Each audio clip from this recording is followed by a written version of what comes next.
Je voulais parler de mai 68. Pourquoi? Parce que actuellement, ceux qui font des manifestations se réfèrent à mai 68. Moi, j'avais 20 ans et quelques en mai 68. Enfin, j'avais 20 ans d'ailleurs, puisque je suis né au mois de décembre 67, donc j'avais pas encore 21 ans. Mais malheureusement, j'étais en Israël à ce moment-là, et donc j'ai pas vécu mai 68 de très près. Je le regrette profondément d'ailleurs, par certains côtés. Alors, est-ce que mai 68 correspond, du point de vue astrologique, au point de vue cyclologique, à 2016?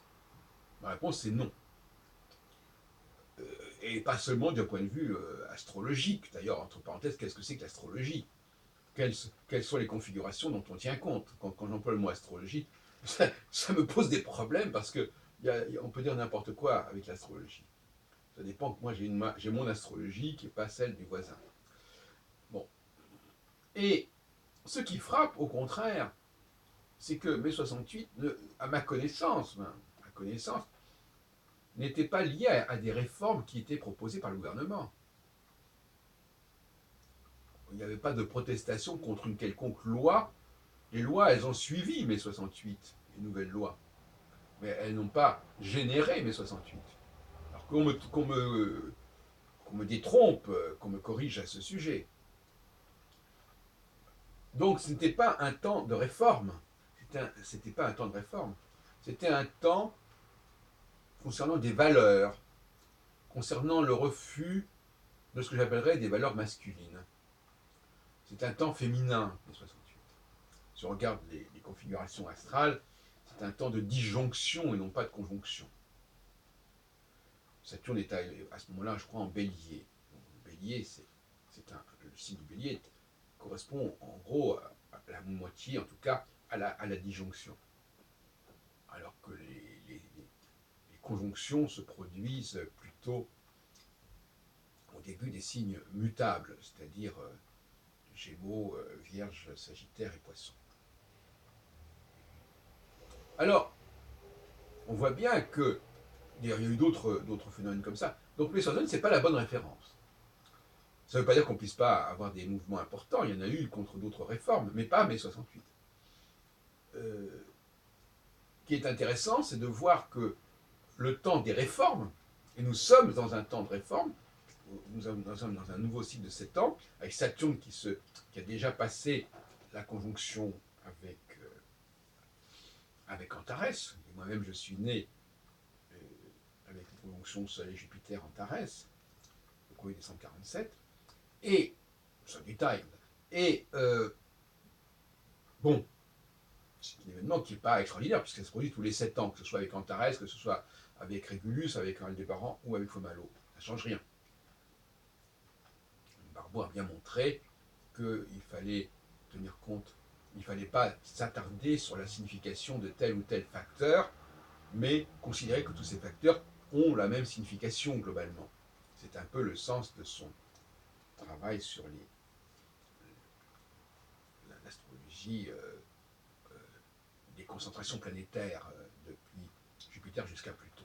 Peu importe quelles sont les planètes, ce qui est important, c'est que la concentration ait lieu, que le nombre de conjonctions ait lieu. Ce n'est pas la question de savoir si c'est avec Pluton, avec Neptune, avec Jupiter ou avec Saturne. Donc, là, nous sommes dans une période où visiblement il y a des réformes. On veut réformer la Constitution, le Code du travail, la nationalité, le Code de la santé, etc. Et c'est souhaitable en ce moment-là. Si les gens comprenaient cela, ils comprendraient que c'est le moment de faire ces réformes.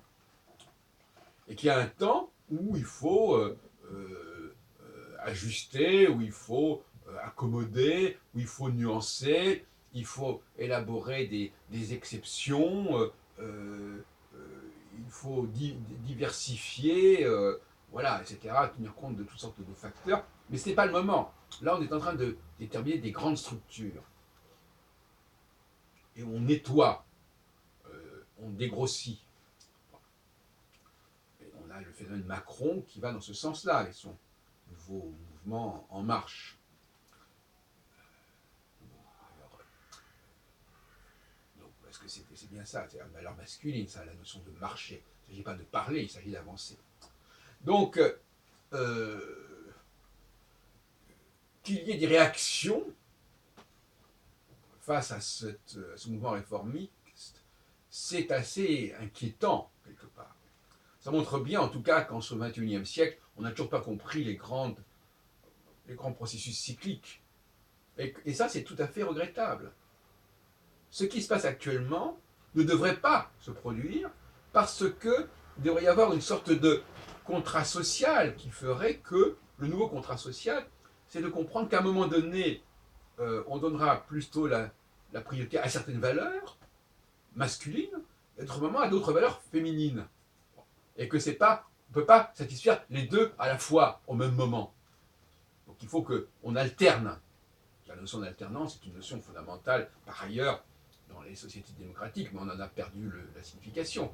On parle d'alternance de la gauche et de la droite, mais en réalité, c'est l'alternance des valeurs féminines et masculines, ce qui d'ailleurs revient plus ou moins à la même chose si on regarde de près. Donc, accepter l'alternance, faire confiance, dire, voilà, effectivement, bon, ben voilà. Alors, les gens font des plans sur la comète en disant que ça aura des conséquences, mais laissons les choses se faire à un certain temps, et puis après nous verrons. De la même façon qu'il y a un temps pour procréer, qui est le premier temps, les premiers mois, et puis après ça prend une autre tournure, etc. Le cycle doit suivre son cours, et on voit bien d'où l'importance fondamentale de faire reconnaître une certaine forme d'astrologie qui soit elle-même réformée, entre parenthèses, et réformée, c'est ce que je propose.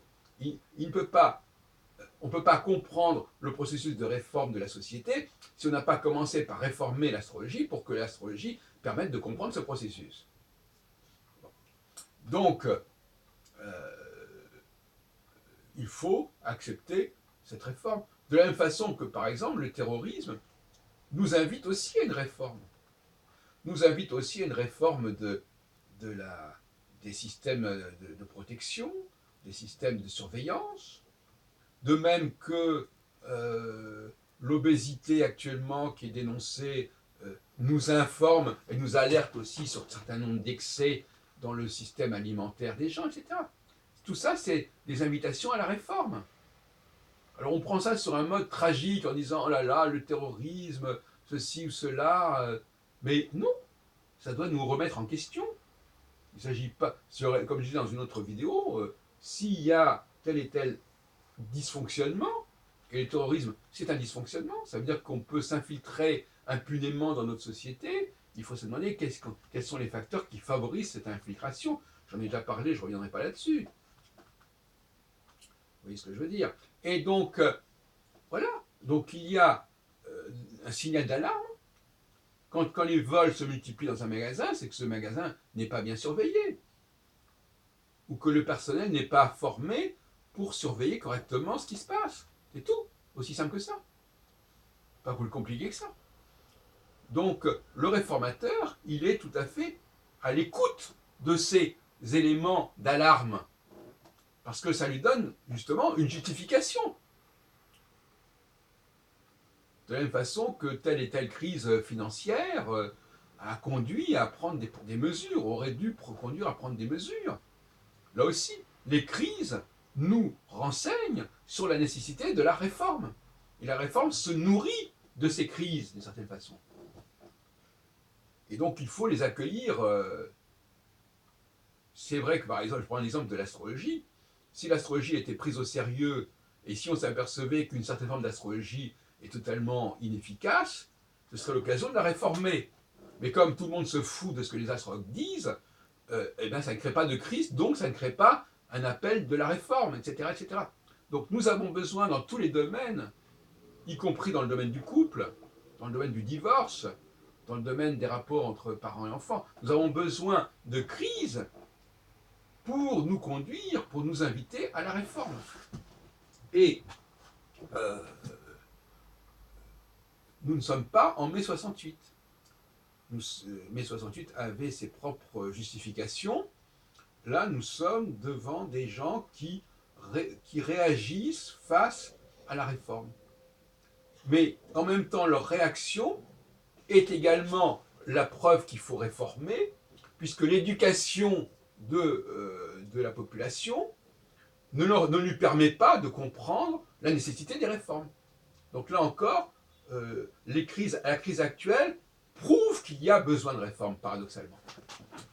La crise de la jeunesse prouve qu'elle n'a pas été formée correctement et initiée correctement à la notion de réforme. Et donc, par conséquent, quand elle est face à la réforme, elle réagit de manière aberrante.